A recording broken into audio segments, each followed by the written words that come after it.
Assalamualaikum warahmatullahi wabarakatuh. Ya, menurut saya Pak malas ke Polres Pak, dan melihat tingkah-tingkah adik-adik ini. Ini gara-gara orang ini memperritukan antara Kabupaten Nagang Raya dan Aceh Barat.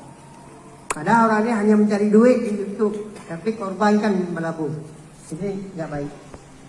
Saya Pak sebagai warga Melabuh, buat ini teman-teman. Hari ini padahal ramai yang mendatang ke mohon diperkenalkan diri. Nama saya Rahmat Ojen.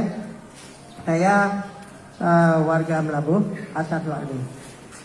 Jadi sedikit Pak, kami tidak mempersoalkan warga Nagang Raya. Karena warga Nagang Raya pemekarannya Melabuh. Itu dari satu atap. Melabuh dan Nagang Raya, Aceh Jaya itu satu atap. Cuma bedanya pemekaran saja. Artinya, kami melaporkan kemarin, hendak melaporkan bukan warga Nagang Raya yang kami maksud, tetapi akun Indatu Project. Akun Indatu Project telah menghina warga Melabuh. Siapa? Oh, hadap tu, takut tu, jerok tu. Jangan coba inilah. Jadi akun kami Pak, kami maunya akun ini kami laporkan. Siapapun di dalamnya diproses hukum. Diproses hukum, setelah hukum berlanjut, tanpa membeli, tanpa bunuh. Membeli siapapun dia di dalam itu.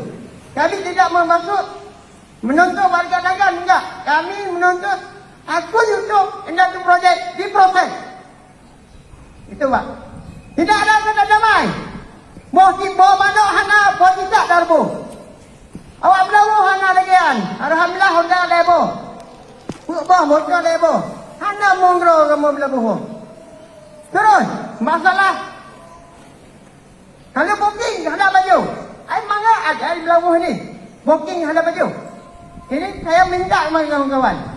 Mohon kita break Pak. Ya baik.